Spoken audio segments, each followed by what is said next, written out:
안녕하십니까.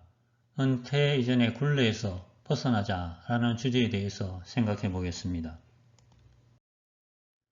은퇴란 다니던 직장을 그만두거나 사업을 접는 것을 말하지요. 은퇴를 좋아할 사람이 있을까요? 더러 좋아하는 사람도 있을 수 있겠지만 대부분 싫어하겠지요. 허전하고 버려지고 쓸모없는 인간이 된 듯한 느낌을 받을 수 있습니다. 직장을 그만두는 60세 전후는 아직까지 건강하지요. 또한 일하고 싶은 의욕이 넘침에도 불구하고 현역에서 은퇴하지 않을 수 없어요. 그런데 은퇴가 꼭 부정적인 의미만 있는 것은 아닙니다. 은퇴란 리타이어, 타이어를 바꿔 끼고 새롭게 출발하는 것이지요. 인생 1막이 끝나고 인생 2막이 새롭게 시작되는 출발점입니다. 그런데 새 출발이 쉬운 것이 아니죠. 오늘부터 인생 2막이야 라고 말한다고 하여 인생 2막이 바로 시작될까요? 아니지요. 타이어를 바꿔 끼우려면 낡은 타이어를 빼내야 합니다. 그래야 새 타이어를 끼고 잘 굴러갈 수 있습니다. 낡은 타이어를 빼내듯 과거를 내려놓아야 하지요. 살아온 날들을 내려놓고 새롭게 시작해야 합니다. 내려갈 때 보았네. 올라갈 때 못 본 그 꽃. 고은 시인의 시입니다. 올라갈 때 곧 인생 1막에서는 출세와 가정 돌보기에 바빠 주변을 돌아보지 못하고 앞만 보고 달려갑니다. 그러다 보니 꽃이 있어도 보지 못하죠. 인생 1막이 끝나고 인생 2막에서는 출세와 가정 돌보기에서 비교적 자유로워집니다. 따라서 주변을 돌아볼 여유가 생겨 직장과 가정 이외의 아름다운 곳이 많음을 알게 되죠. 곧 인생의 의미를, 삶의 의미를 다시 생각해보게 되지요. 새로운 인생 2막을 맞이하여 인생 1막보다 더욱 바람직하게 살아갈 수 있게 되죠. 그러니 이를 축복이라 여겨야 하지 않겠습니까? 하지만 막상 현실은 만만치 않습니다. 절규하지 않을 수 없습니다. 100세 시대라는 미지의 세상을 경험도 장비도 없이 사막 또는 밀림과 같은 세상에서 살아내어야 합니다. 더구나 체력도 저하되어 경쟁력이 약해진 상태에서 말입니다. 아직 가부장적인 권위주의에 물들어 있으나 가족 중 아무도 그 권위를 인정해주지 않지요. 그러나 가족을 부양하고 부모님을 복양해야 하는 의무는 남아 있어요. 명색이 가장이나 말만 가장일 뿐 점차 가정부가 되어갑니다. 또한 노후 문제를 자식에게 의지하겠다는 생각조차 하기 어렵습니다. 뼈빠지게 일하여 아이 키우고 부모님을 복양했는데 내 문제는 스스로 해결해야 하죠. 그야말로 분통 터지는 샌드위치 세대입니다. 어쩌겠습니까? 신세 한탄만 하고 있을 시간이 없어요. 절규하고 있을 시간이 없어요. 지금 당장 준비합시다. 늦었다고 생각할 때가 가장 빠른 때입니다. 슬프게도 자신이 준비하지 않으면 아무도 도와줄 사람이 없어요. 인생 전반기에는 자리가 그 사람을 대표했고 그 직함으로 사회생활을 했습니다. 외교부 무슨 과장, 무슨 건설 노무과장, 뭐뭐공업사 대표 이와 같이 말입니다.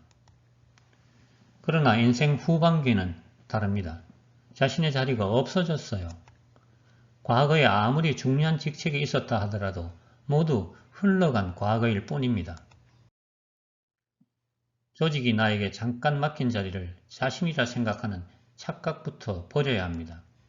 왕년에 내가 뭐뭐였다는 말은 아무 소용이 없어요. 왕년에 뭐뭐가 아닌 사람이 없기 때문입니다. 70세 시대에는 자리와 사람이 거의 일치했습니다. 하지만 이제는 다릅니다. 출세하고 승리해도 잠시일 뿐 그 자리를 벗어난 더 많은 삶이 남아있어요. 남산에서 돌 던지면 누가 맞을까요? 예전에는 김씨이시 박씨라고 했죠.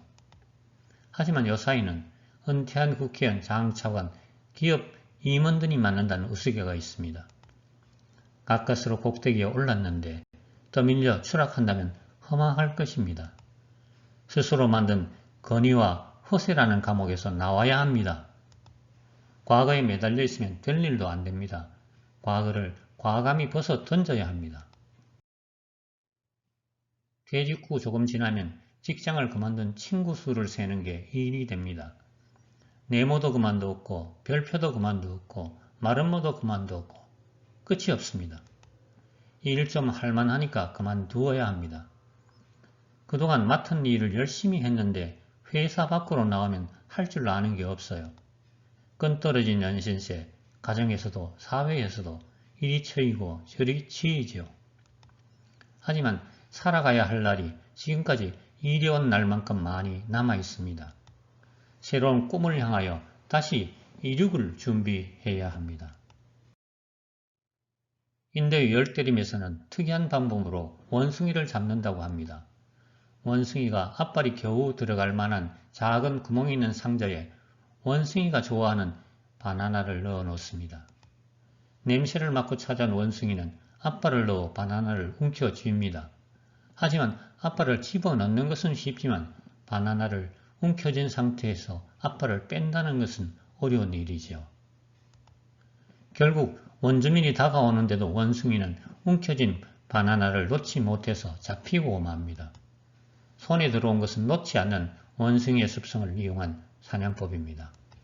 정말 답답한 짐승이 아닐 수 없습니다.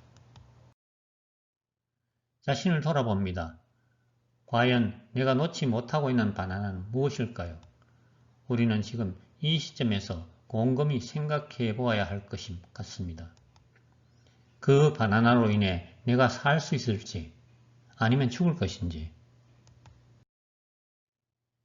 이 세상에 내 것은 하나도 없습니다. 매일 세수하고 목욕하고 양치질하고 멋을 내는 몸뚱이를 나라고 착각하면서 살아갈 뿐입니다. 우리는 살아가면서 이 육신을 위해 돈, 시간, 열정, 정성을 쏟아붓습니다. 이뻐져라, 멋져라, 섹시해져라, 날씬해져라, 병들지 마라, 늙지 마라, 제발 죽지 마라.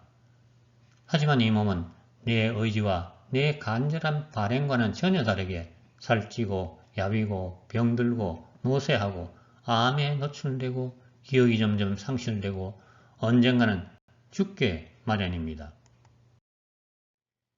이 세상에 내 것은 하나도 없습니다. 아내가 내 것인가? 자녀가 내 것인가? 친구들이 내 것인가? 내 몸뚱이도 내 것이 아닐진데 누구를 내 것이라 하고 어느 것을 내 것이라 하겠습니까? 모든 것은 인연으로 만나고 흩어지는 구름인 것을. 은퇴 이전의 굴레에서 벗어납시다. 어떻게 하면 은퇴 이전의 굴레에서 빨리 벗어날 수 있을까요? 빨리 벗어나면 날수록 더욱 밝은 미래가 여러분을 기다릴 것입니다. 그러기 위하여 중요한 결정을 내려야 할 때, 새로운 길을 시작하려 할 때, 아주 먼 날 한가하게 앉아 살아온 지난날을 돌이켜 보고 있는 자신의 모습을 상상해 봅니다. 나이든 어른, 먼 미래의 자신에게 어떤 길을 택해야 할지 조언을 구합니다. 그 조언에 따라 살아간다면 보람된 삶을 살아갈 수 있을 것입니다. 이상 웰다잉 학교를 운영하고 있는 유건영이 말씀드렸습니다. 다음 시간에는 퇴직자들이 당면한 문제는 건강과 돈이라는 주제로 말씀드리겠습니다. 들어주셔서 감사합니다.